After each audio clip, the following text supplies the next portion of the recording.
August 2022 ICOC and Application Review Subcommittee meeting. Maria, will you please call the roll? Sure. Dan Bernal. Present. Thank you. Leandra Clark-Harvey. Anne-Marie Dulege. Isabel Dudon. Here. Elena Flowers. Present. Mark Fisher-Colbury. I saw Mark. Oh, you're on mute. But I see you. Thank you. Fred Fisher. Here. David Higgins. Here. Steve Julesgaard. Rich Lahara. Here. Christine Miskowski. Here. Lauren Miller-Rogan. Adriana Padilla. Here. Joe Panetta. Here. Al Rolette. Marvin Southard. Here. Jonathan Thomas. Here. Art Torres. I saw Art. Present. Thank you. And Carol Watson. Present. Carol. Here. Sorry, that Oh, recording it's okay. thing popped up and it wouldn't let me unmute. No problem. Thank you. JT, we have quorum. Okay, I'm here, Maria. Adam White. Yeah, I had Yes, to thank unmute you. myself. Sorry. Thank you. No problem. Thanks a lot. Hey, thank you, Maria. We're going to go right into the Application Review Subcommittee meeting. We have one action item today: consideration of applications submitted in response to Compass Training Program announcement, so-called EDUC 5. Presentation by Dr. Sombrano. Gil. Thank you, Mr. Chairman. Good morning, everyone. So let me just finish putting this in presentation. So good morning, and today we start our meeting as we usually do with a statement of our mission, which is to accelerate world-class science to deliver transformative regenerative medicine treatments in an equitable manner to a diverse California and world. And so part of getting to that mission is our continued efforts to create funding opportunities across what we call pillars, and we have 5 of those. The ones that you often hear about, which are the discovery, translation, and clinical pillars, which have recurring opportunities, but also our infrastructure programs, and what we're talking about today, which is our education pillar. And so education itself is quite core to CERN's mission. It is reflected in our strategic plan across the 3 different themes that make up the strategic plan, in that trainees contribute in a variety of ways to world-class science by being the engine, if you will, that drives much of the research and progress that happens, particularly in academic institutions, delivering real-world solutions by adapting and learning skills to meet the challenges of tomorrow, and providing an opportunity for all by having our programs create a diverse workforce that will be able to impact on regenerative medicine. And so from a broad perspective, we have supported education programs under Prop 71 and continue to do so under Prop 14. We have programs that span the spectrum from training high school students through undergraduate and master's and pre and postdoctoral levels. And we restarted many of those programs that had ended or were ending in 2020. So in 2021, we approved the SPARK program, the Bridges program, and the research training program that we brought back after a hiatus of about 6 to 7 years. And so today we're going to talk about a new program. This is one we haven't done in the past. We thought there was, despite our spectrum of education programs, an important gap that this could fill. And so the goals of this particular program are to prepare a diverse cadre of undergraduate students for careers in regenerative medicine, create novel recruitment and support mechanisms. And this is key, that identify and foster untapped talent particularly within populations that are historically underrepresented in the biomedical sciences. We wanted to combine hands-on research opportunity with strategic and structured mentorship experience to enhance that transition of students to a successful career, and to foster awareness and appreciation of diversity, equity, and inclusion across the trainees, the mentors, and others who are participating in the program. And so the rationale behind this is that we know that most undergraduate training programs, including many that target underserved communities, tend to target individuals that have a predefined academic set of credentials. So grade point average that's high. They have some record of showing academic excellence in some way that many institutions look to recruit these students. So what we wanted to develop was something a little that looked at students from a different perspective, that we would support programs that would come up with novel strategies to recognize and foster untapped talent that could lead to new and valuable perspectives in regenerative medicine. The other thing we wanted to provide, because many existing programs also tend to target students that are headed towards graduate school, medical school, or traditional paths, was to provide students with options and make them aware of the spectrum of careers that exist and that they may not have considered. And so that was another important part of this program. The Compass program is intended, because it is an undergraduate program, to complement and not compete with our other undergraduate program, which is the Bridges program. We think that it serves a different subset of trainees, and also that it will not compete with other undergraduate training programs that are sponsored, for example, by NIH, such as the MARC or RISE programs, given these features. So the Compass program has three main elements.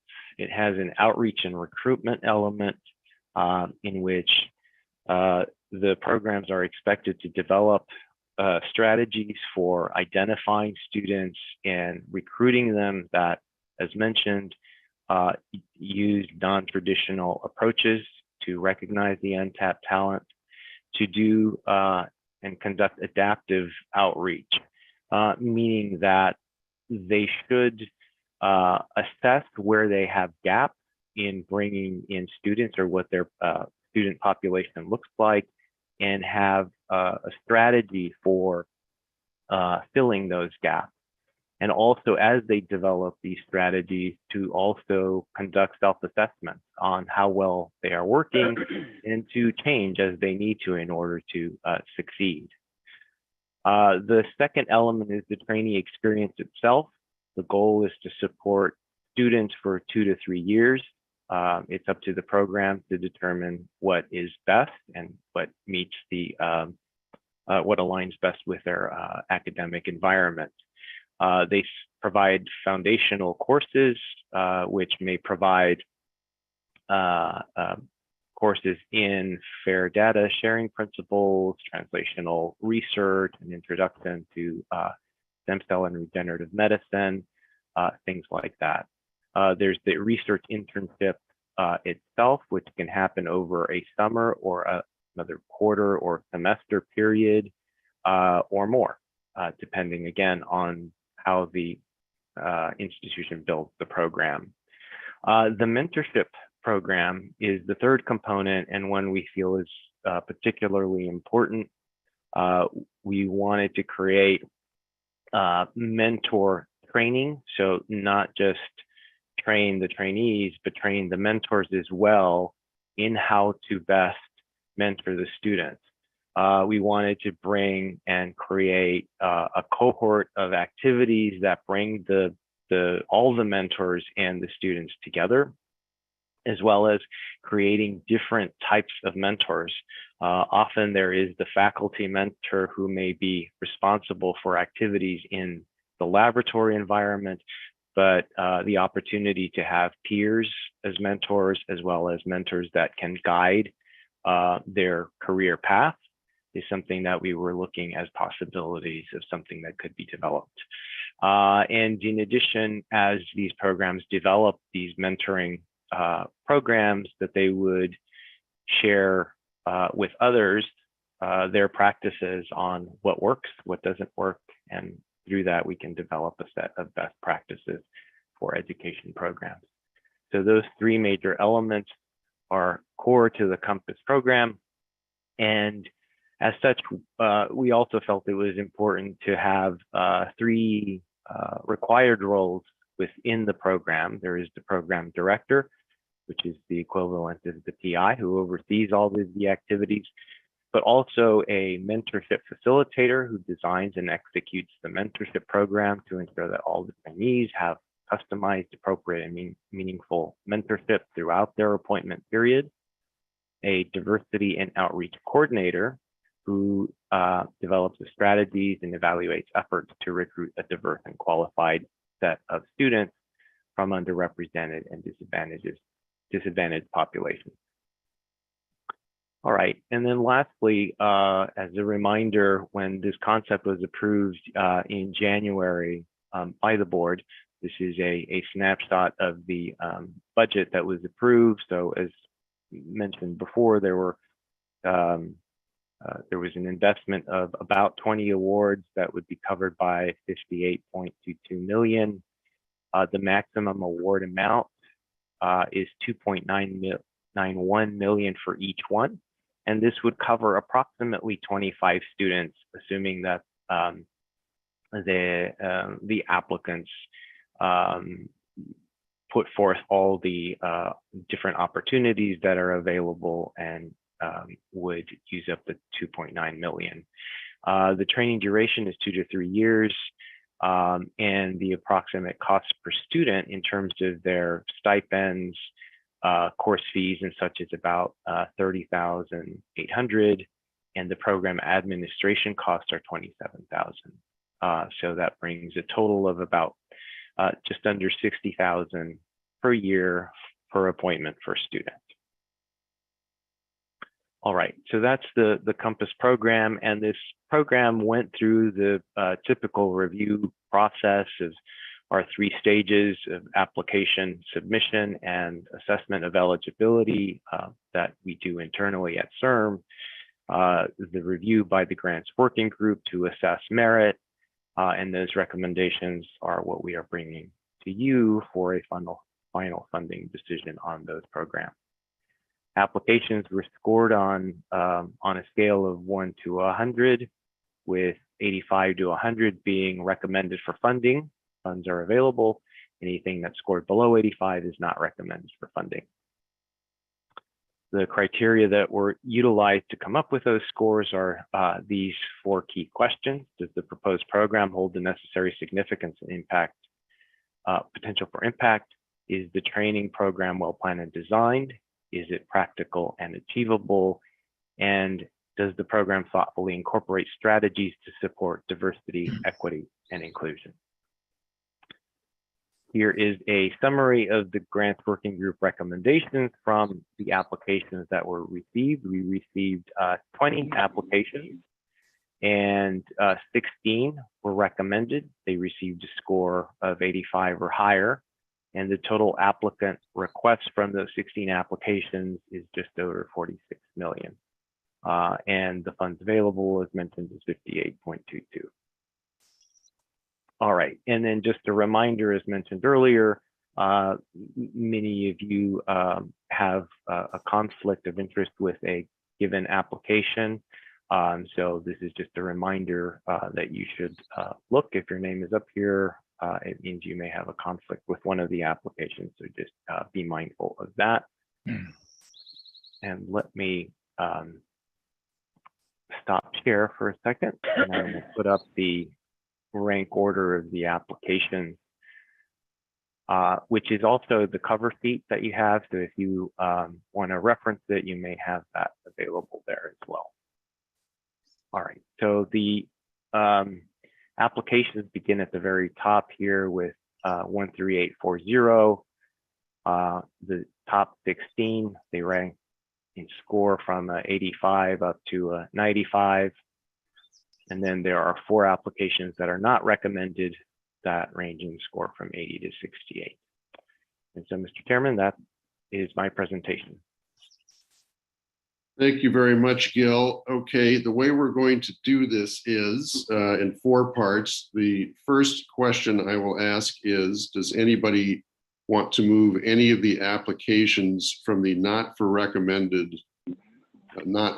for funding category up to the recommended for funding category? The second question will be, anybody want to take out any of those recommended for funding and put them into the not recommended for funding category? The third question will be, do we have a motion to approve those in the recommended for funding category as an omnibus motion? And the last will be, do we have a motion to not fund those in the not recommended for funding category? So a little complicated, but let's take those one at a time. So the first question is, are there any applications that any members of the Application Review Subcommittee want to elevate from the not recommended for funding to the recommended for funding category?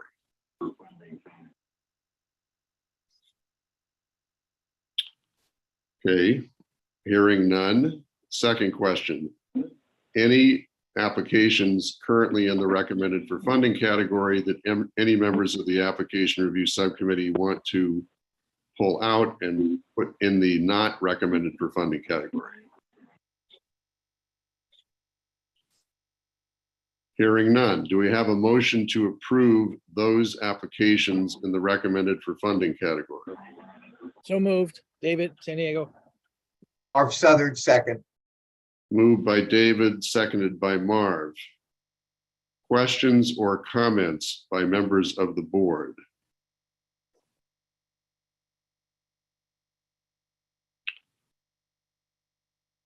Hearing none. Is there any public comment? If you have public comment, please raise your hand and we will, I see Evan Snyder has a public comment. So you have 3 minutes, Evan. Thank you. Just before you start the timer, Ralph Fryer, who is the PI on the SDSU grant, wanted to make a comment first. I'm not sure whether he was able to make it onto the call. I'm here. I don't know if you can hear me. I've unmuted myself. Yes, Ralph would like to go first, if that's okay, Maria. Sure, that's fine. Ralph, you have 3 minutes. Yeah, thank you for the time. I'm a professor at San Diego State University, and I've been running the Bridges program at SDSU for the past 14 years. I would just like to say that our application may have had some lower scores, what I think based on some misunderstandings of the application. Despite the lower scores, at least 5 of the reviewers thought that our application was worthy to be funded. And I think I just want the board to recognize that SDSU, as part of the CSU system of universities, has a lot to offer, especially in terms of the goals of CERM and training the next generation based on a diverse population. Represented by the student body that exists at SDSU.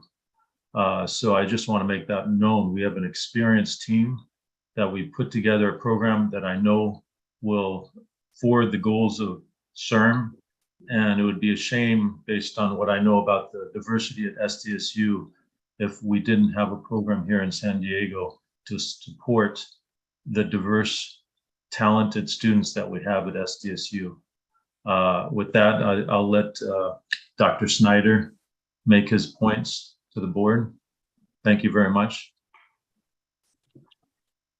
Okay, Evan, you have 3 minutes. Okay, thank you very much. I think that this application is very unique in many ways. Most importantly, it's highlighted by its title. We have a laser focus on the underrepresented minority community and the disadvantaged community. In fact, Even though SPP does not have an undergraduate school, we have had a long commitment to undergraduate education. And the partnership between SBP and SDSU was actually one encouraged by CIRM leadership because of its synergy. SDSU and SBP have partnered together in multiple training programs, including those supported by CIRM for over 15 years. They're part of the training program that we now have.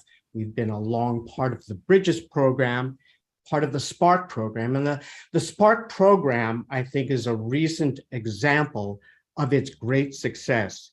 The SPARK program through SBP, of which SDSU is a member, trained 12 underrepresented high school students from San Diego and Imperial counties. We won several prizes at the recent symposium. In fact, we tied for first place in oral presentation, poster presentation, and CIRM blogging. SBP for 45 years has had a huge commitment to training, and particularly to the underrepresented community. We have a long history of training in the stem cell field. We were one of the first 5 NIH human embryonic stem cell training programs, one of the first 6 research centers in human embryonic stem cell research. We've participated in numerous Bridges programs from CIRM. The alumni from our education program have gone on to do stellar things. The unique programs of the unique way we train, and it stems from our grad program, is immediate research immersion, very individualized training through tutorial-based training, and heavily liaison with the clinical community, the industrial community. We think that at a pivotal time in the training of underrepresented undergrads, when they're trying to make critical career decisions, we, combining our strength with SDSU, have an unmet opportunity, unrivaled by any undergraduate school in Southern California that has this kind of focus to train this population of kids.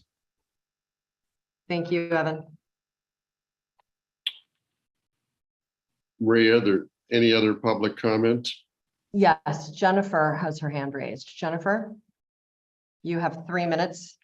Thank you. Thank you. Good morning. My name is Jennifer Manilai, and I'm a professor at the University of California, Merced. Dr. Kara McCloskey and I are here today as the co-principal investigators on our CIRM Compass grant. We're very excited to receive a score of 86, placing our proposal in the category of recommended for funding.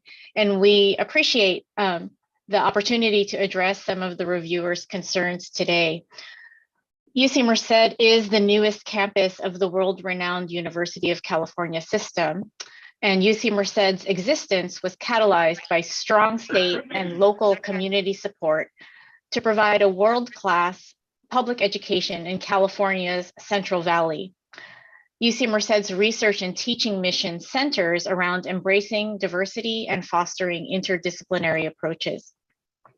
CIRM has already invested in the UC Merced campus via 6 awards, including a CIRM Major Facilities Grant for our Stem Cell Instrumentation Foundry, abbreviated SCIF.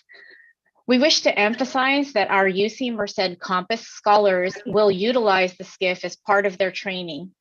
Many faculty on our campus utilize the SCIF as part of their research programs, including the cell culture rooms, flow cytometers, and clean room.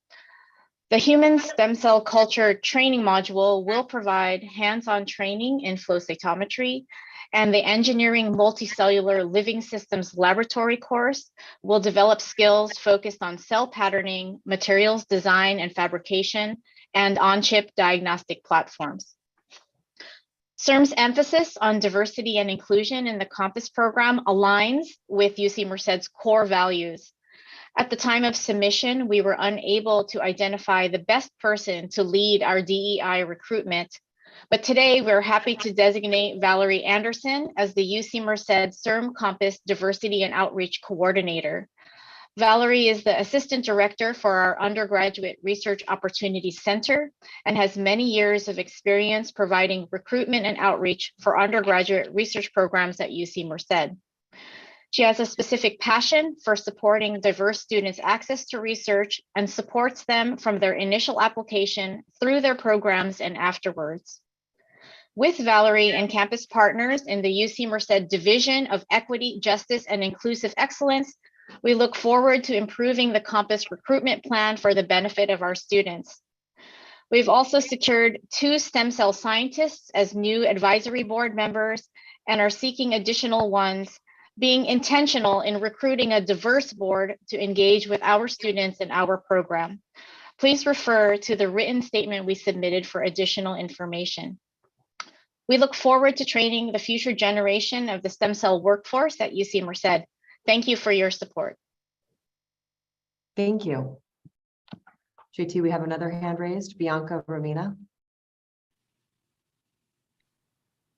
Good morning. My name is Bianca Romina Mothe, and I am the program director of our submitted Compass grant for California State University, San Marcos. So for those of you that don't know where CSUSM is, it's in San Diego County, so in Southern California. And I know we can't disclose any of that information in the title of the proposal or in the public abstract. So I just wanted to thank CERM. In my 13 years of being funded by CERM with the Bridges program, this Compass grant mechanism is the mechanism that we have all been waiting for.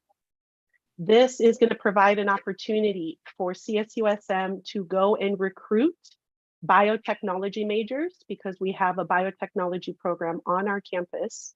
We are going to go to our local high schools and bring in students to CSUSM, be able to prepare them to apply to the Compass program. And as juniors or seniors or juniors and sophomores and juniors or seniors, really be able to engage in the Compass program and be trained in life sciences and stem cell research.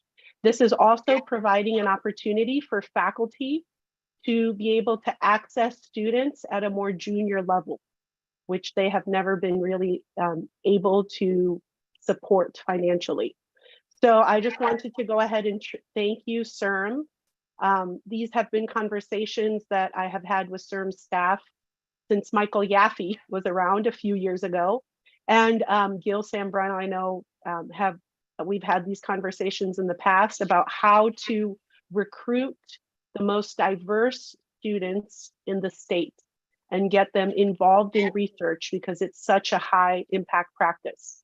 On our campus, students that engage in research graduate in 4 years and have jobs when they're done. So this will create an opportunity for an additional 30 students to engage in research that probably never would have before. So thank you so much. And we appreciate the vote of confidence here at CSUSM.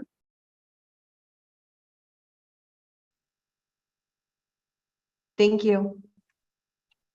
There are no other hands raised that I can see, JT. Okay, thank you. Isabel? Thank you, Mr. Chair. I'm not sure if I'm speaking out of turn here, but I was moved by Mr. Snyder's comments. My problem was whether or not I actually had an ability or a right to speak on this. You can. I can? Okay. Yes, well, you do not have a conflict with this award. Thank you very much. But also, I wasn't even sure on which grant he was referring to. Did I miss the number? And was it one of those that was left below the 85%? And if he is speaking to us about resuscitating it and moving it forward, I can't make a really good decision based on that lack of knowledge. Can that be clarified for us? Yes, Gil. Yeah, so that application is 13652. And so that one is received a score of 80. So it is not recommended for funding. Okay, sorry, Gil, is it the last one in the bunch or I'm trying to manipulate my, No, it's so there are 4 that are not recommended. So it's the top one of the 4 that are not. I can show okay. the rank order again. Give me a second.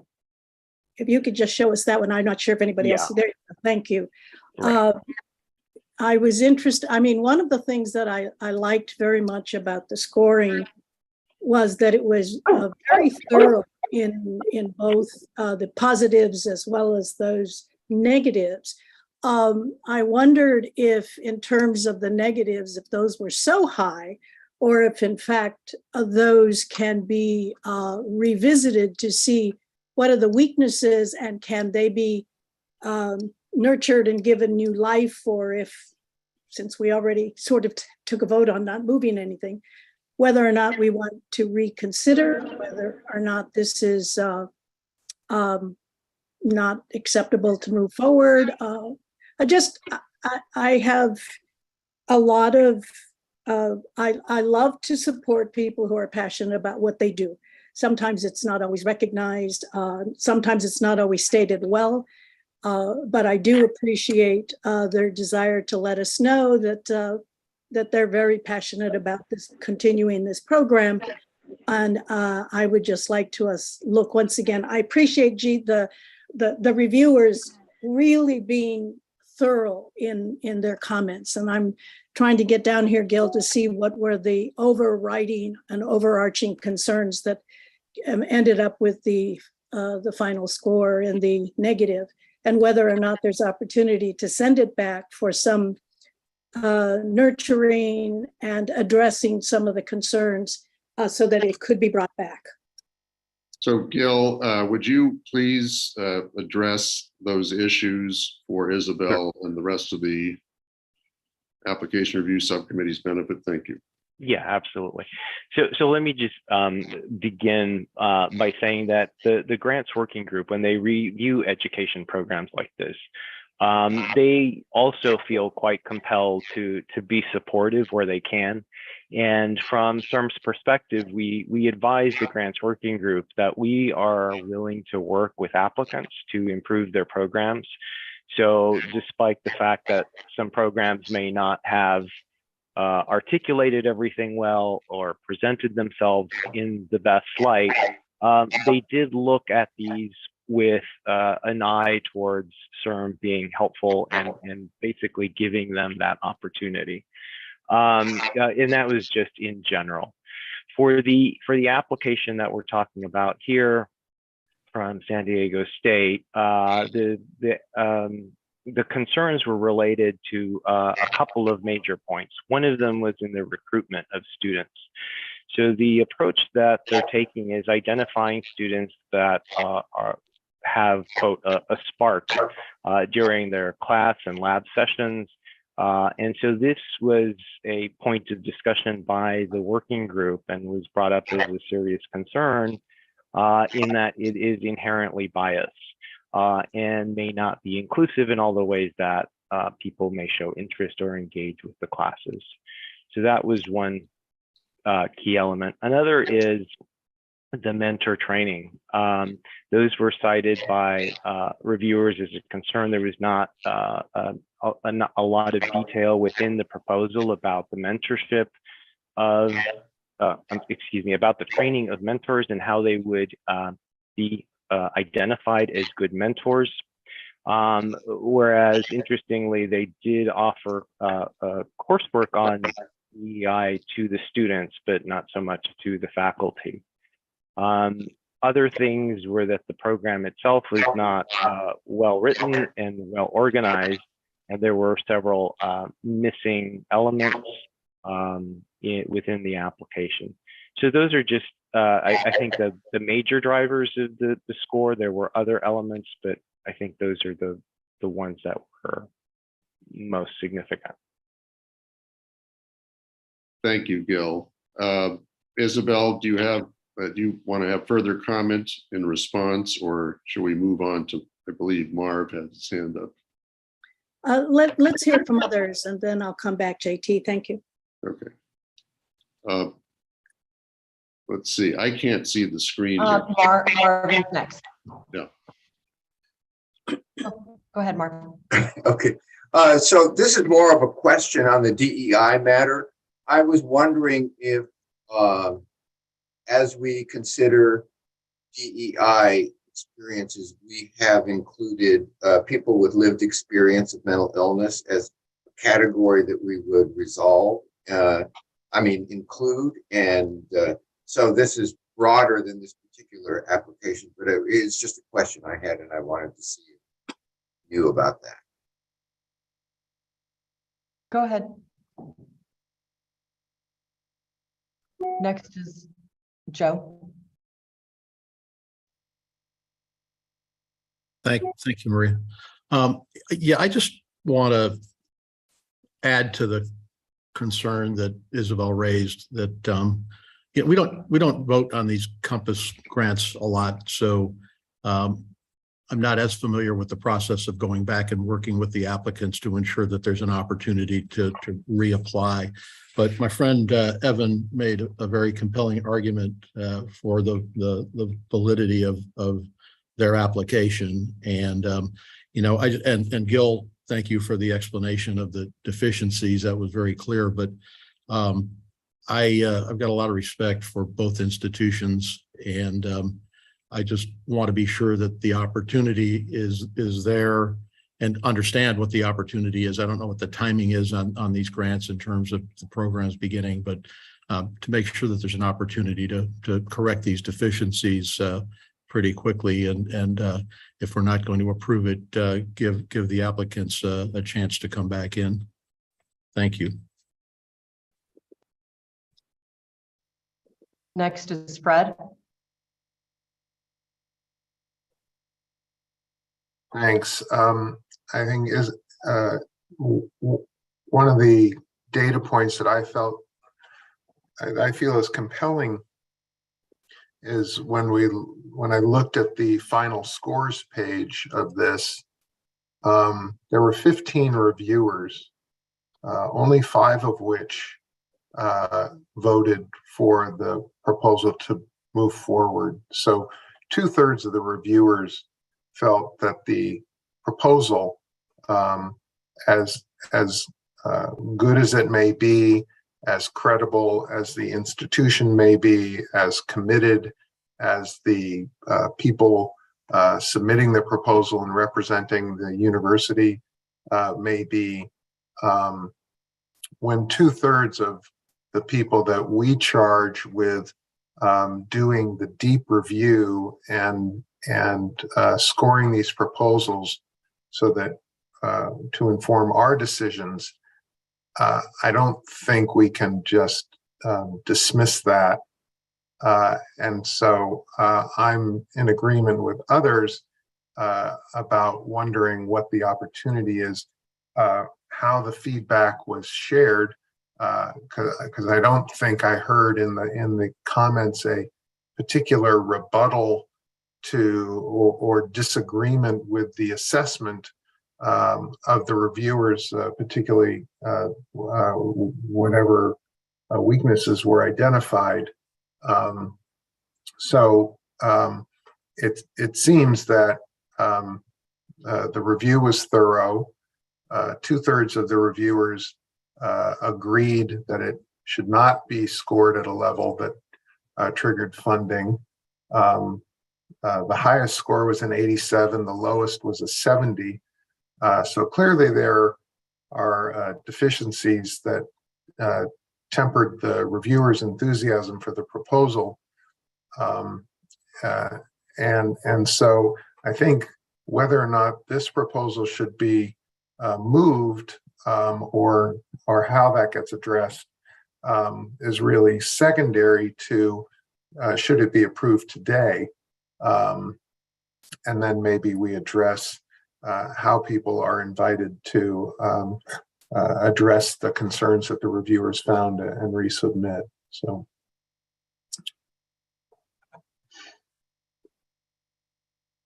Thank you, Fred. Thank you, Fred. All right. Evan, I see you have your hand up. This is a little out of normal procedure, but since a lot of these comments have gone to what you said, I want to give you another minute to respond, please. Right. I did want to just quickly answer some of the questions that were raised. And maybe it does go to the point that Gil mentioned, that the application itself may not have reflected, may not have highlighted the answers to the various questions. And I think that may be part of the legacy of COVID and preparing things during the pandemic. First of all, some of the items that were flagged as negative were actually misread, which influenced a lower score. One of the reviewers, for example, said that students would be chosen based on whether they could write a grant coming into the program. Well, that's wrong. In fact, they are taught precisely how to write a grant. In terms of mentoring mentors, that is one of the enormous strengths of the SBP program. We have a long training history in T32s, in all of the CERM training programs, and training educators, training students, training ethicists, journalists, policymakers is one of the pillars of what we do. So the fact that that did not emerge probably was an error in our writing. I think you can see from the standard deviation that despite Fred's mention, the standard deviation really put us in the mean just below essentially the funding line. And simply what we're asking is either to be elevated now because I think we will be highly impactful, or at least to address with rebuttal some of the comments that were raised, and then have the ICOC perhaps reconsider our application. Any other comments from members of the board? So JT, to me, this becomes a process question, and I think Fred raised that as well. What options do we now have, given that we just a bit ago did not raise any of these underscored up to the level of pass, potential pass? So do we have to revisit that motion or decision and then determine whether or not we want to give this opportunity to go back to the proposed group, let them rework it, and then send it back for review, much like we do our other grants? I don't know. Clarify process for me, please. Bill? So thank you, Mr. Chairman. So just to address some of the questions that board members brought up. So our intent with the Compass program is that this is a 5-year program. And so we did not specifically have an intention to have a revision of applications or necessarily have another opportunity potentially for another 5 years. So that's just an important thing to know. However, if there is an interest in having the grants working group take a look again at some applications, we can do that, but that is not something that we had planned as part of the process. I think once we got here, it was a fund or don't fund. I think for those that if you choose to fund a program that is not recommended, as I mentioned earlier, we are willing internally to work with the applicants to figure out how to make an application appropriate and address concerns that were brought up. So I think that's, to the extent the comfort level you have in allowing us to do that, or whether you would prefer the grants working group to take another look. But I think that would be an option as well. And then I think another question that I wanted to clarify. So Evan brought up the scoring, just to point out that the scores are based on a median. So the standard deviation doesn't really affect what the median score is. It is largely a vote between those that scored above 85 versus not, which is, as mentioned earlier, a 2/3 versus 1/3. Thank you, Gil. Adriana? You're on mute, Adriana. Sorry, yes, thank you. Just a question for Gil. What was the funding amount? Is there dollars to fund this project as well, or is that a concern? Obviously, I think deficiencies need to be corrected, but if the opportunity is there to improve an application and the funding is there, and this is the one and only opportunity to have for a 5-year program, then perhaps something should be developed for that to happen. Certainly. So the amount of funds that we have available is 58.22 million. And so there are enough funds basically to fund all 4 if you decided that are not recommended. So the amount of budget available is not a concern. Brett. Just to follow up again on something Gil said, it's my understanding on the scientific programs, the funding is sort of benchmarked, or maybe I'm wrong about that. I guess my concern about approving a proposal that was rejected pretty handily, and then having staff work with the applicant to improve the proposal and in effect improve their approach. How much control do we have in terms of the distribution of that funding if the applicant just doesn't, for example? And again, this is not about San Diego State University at this point. This is just more about process and hypothetically, what leverage do we have to ensure that the improvements that need to be made are actually addressed sufficiently to warrant funding and continuation of the program? So let me make a comment here. So this is an application from an applicant that has had a very successful Bridges and Spark experience.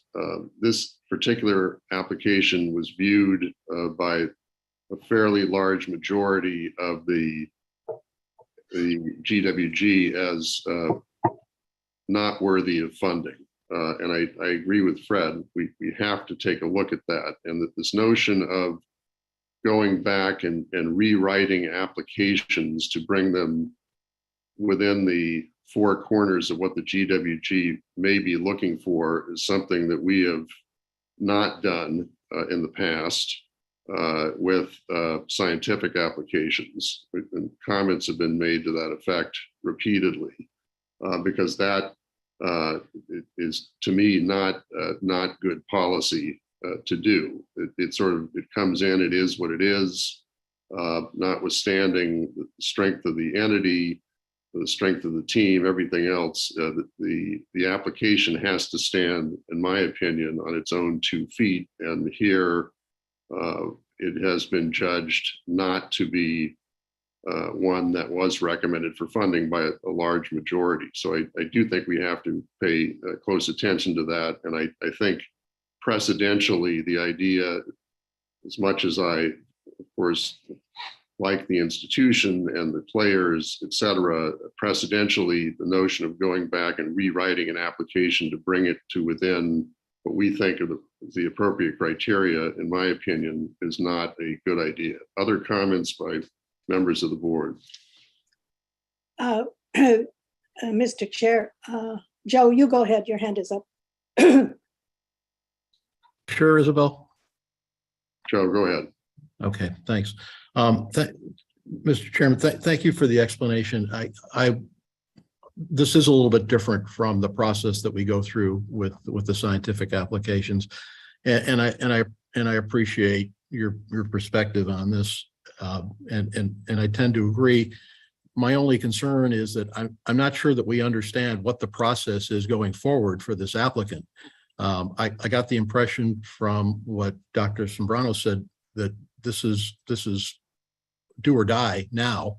And I don't know when the next opportunity is. Maybe that was clarified, but I didn't really understand where we go from here. If we're going to go with a policy that we don't go back and rework grants and rewrite them, I would just like to have some confidence that the applicant will have the opportunity to come back in, sometime in the near future, but I don't really know when that is. Thank you. Gail, would you like to respond to that, please? So we don't know. We intend to have an opportunity likely again after 5 years, once this program reaches that stage and we would renew and maybe bring new programs in. We have not discussed yet the possibility of expanding the Compass program anytime sooner. So at the moment, it would be 5 years from now.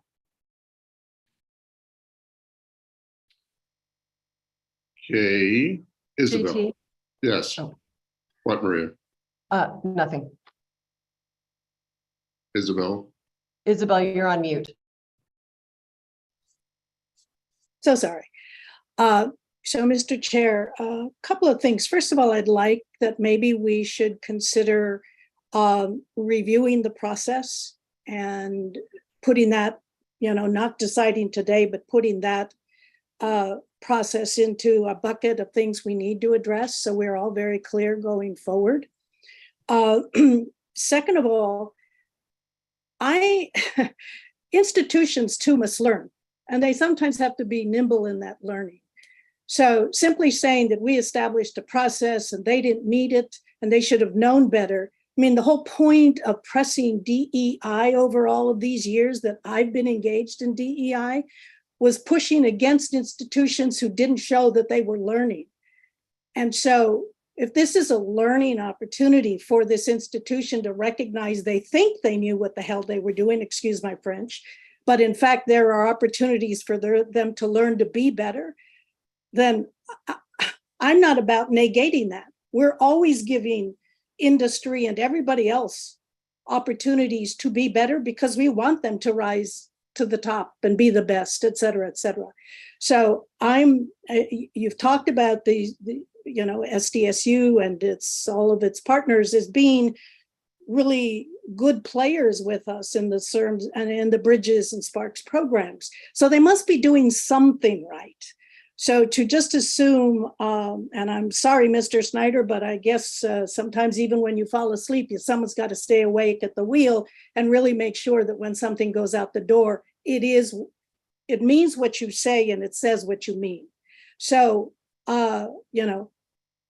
somebody fell asleep, but that's not to say that you don't have all the ingredients that are necessary to move forward both the science and the scientists, and particularly those young scientists that we are looking to build and nurture and grow within communities of color and underserved populations.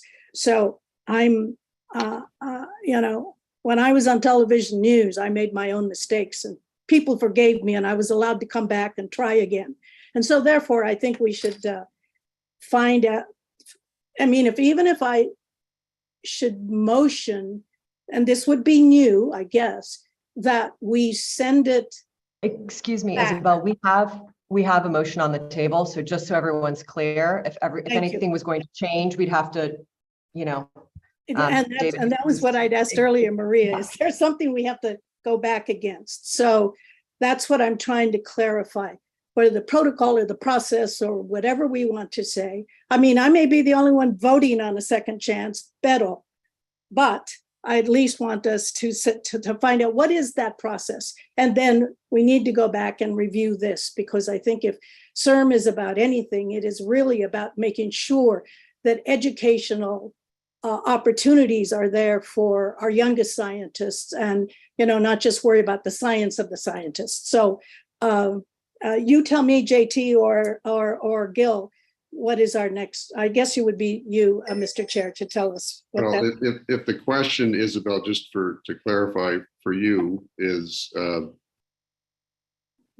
were you to want to somehow have this amended, let's ask Kevin Marks to weigh in on this question.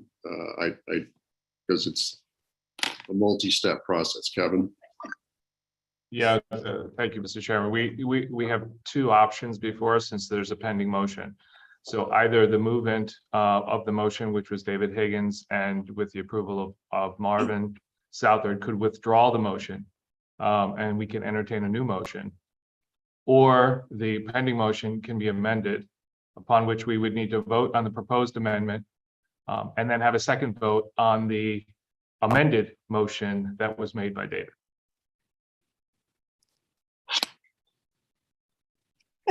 Okay, Isabel, did you get that?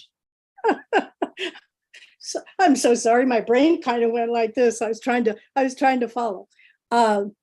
No, I'm sorry, Kevin. Give the easiest one. Okay, so let's see if I can put this in more plain English and not so much the official Robert's Rules of Order.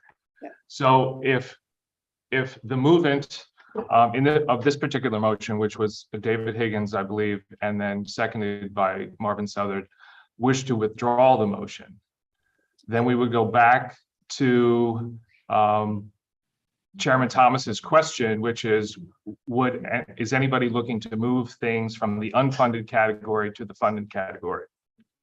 And in that case, we would have a motion on that. And then we would go and subsequently entertain another motion, which would be to fund everything in the funded category. So that assumes first we of course vote on that motion and see whether that passed or did not pass, and then we would move to the next stage of voting on the full body of those recommended for funding. Correct, Kevin? I'm sorry, Isabel, you have a question? Yes, so we don't have any, I'm sorry, I don't know why I'm getting feedback. We don't have any established protocol for sending it back with requirement or with an opportunity to try to address the issues and fix it and then be reviewed. We don't have anything in our process to do that, from what I'm hearing. That's correct, because A, we don't, and B, that would not be fair to the others not recommended for funding that aren't on this call. So no, we don't. Okay. Really quickly, Fred has his hand raised, so I was going to address Fred's comments. Fred. Or not address them, ask Fred for his comments. You're on mute, Fred. Sorry. I think Isabel was on the right track at the beginning of her comments, but then we lost our way back into undoing motions that are currently on the table and the rest. The GWG has a process in place for scientific review, where at the GWG level, if a proposal doesn't falls into a certain category, a certain score range, it automatically, the applicant has an opportunity to go back within 6 months, I think, and reapply, fix the problems, take the comments from the reviewers and the staff, address it, and then it comes back.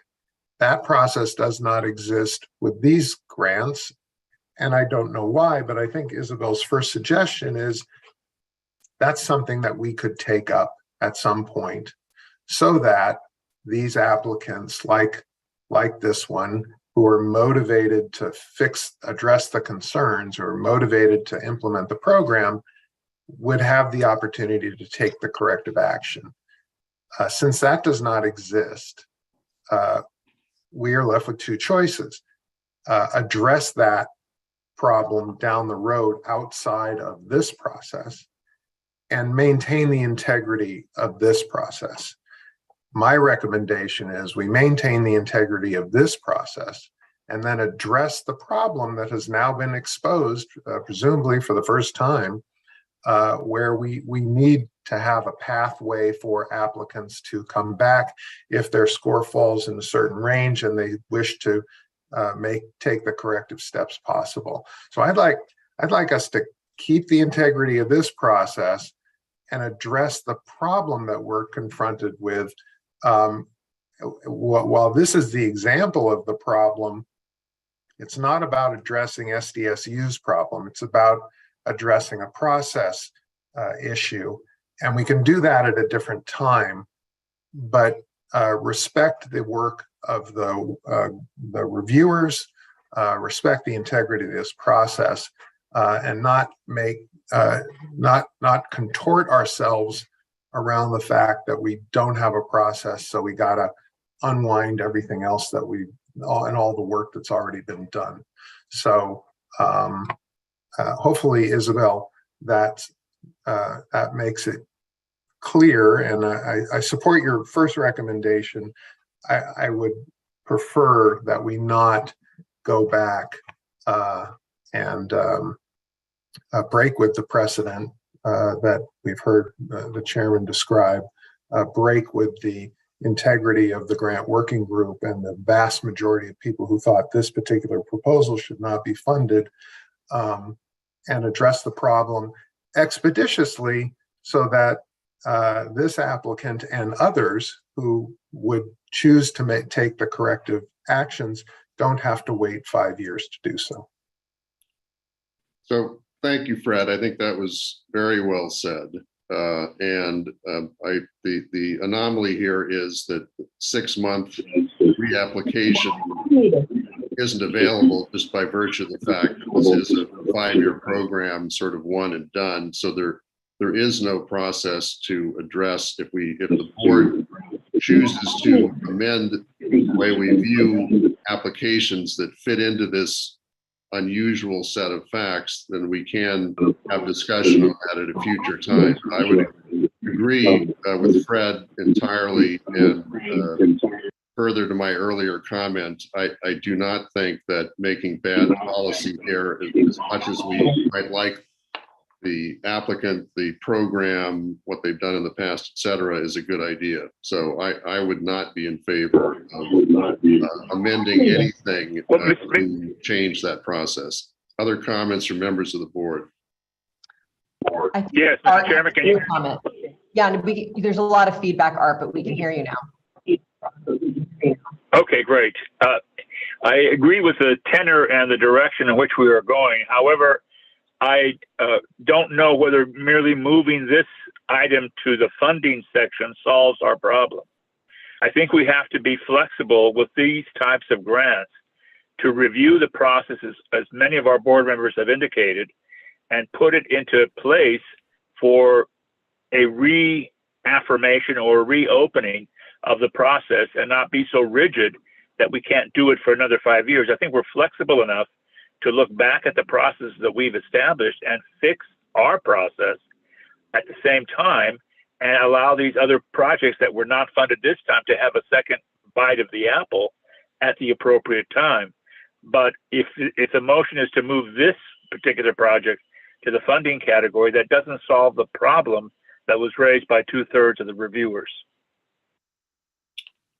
Thank you, Art. Other comments, questions from members of the board? Rich has his hand raised. Yeah, just general comment. It might help in the future before we have motions and we're going to take public comments, maybe do it in the reverse order. Maybe take those public comments first, and then if we're going to move anything, have those motions, so we're not stuck in the position where potentially we're going to reverse a motion because we took public comments afterwards that may have changed our perception on something. So that was it. Okay, thank you, Rich. Other questions or comments from members of the board? There are no other hands raised. Okay, so that was a robust discussion. Thank you, everybody, for all of your points. This is an unusual situation here. At the end of the day, we find ourselves now with the motion that was originally put on the table to vote yes or no on funding those projects recommended for funding. So, Maria, will you please call the roll? And if you could please respond with yes or no, except for those with which I have a conflict. That's important. Thank you. Dan Bernal. Aye. Leandra Clark Harvey, Anne Marie Dulege, Isabel Dudon, Yes, except for those with which I have a conflict. Elena Flowers, Yes, except those for which I have a conflict. Mark Fisher Colbury. Mark, Yes, except for those for which I have a conflict.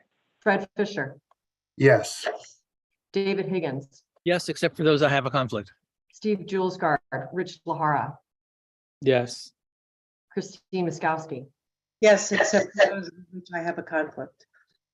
Lauren Miller Rogan, Adriana Padilla, Yes. Joe Panetta, Yes. Al Rolette, Marvin Southard, Yes. Jonathan Thomas, Yes. Art Toros. You're on mute, so I cannot hear your vote. Aye, except for those of which I have a conflict. Thank you. Carol Watson. Thank you. Watson. The motion carries. We just had quorum, so that was a good thing. Thank you. Thank you, Maria. Thank you, everybody, again. That concludes the items in, We need to close out. oh, yes, sorry, I forgot step 4, which is, do we have a motion to not approve those applications in the not recommended for funding category? So moved. Moved by Fred. Second? I'll second. Questions or comments from members of the board?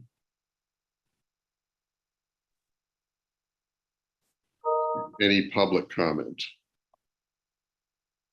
There's no public comment. Okay, hearing none. Maria, will you please call the roll? Dan Bernal, Aye. Leandra Clark Harvey, Anne Marie Dulege, Isabel Dudon, Yes, Elena Flowers, Yes.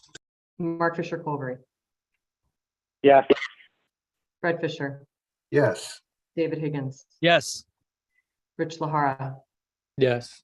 Christine Miskowski, Yes. Adriana Padilla, Yes. Joe Panetta, Yes. Marvin Southard. Marvin, Yes. Thank you. Art Torres. Art, you're on mute. Aye, except for those of which I have a conflict. Thank you. And Jonathan Thomas? Yes. Thank you. The motion carries. Thank you, everybody. Okay, that concludes the action items before the application review subcommittee. We're now into public comment on any topics of any interest. Do we have any public comment?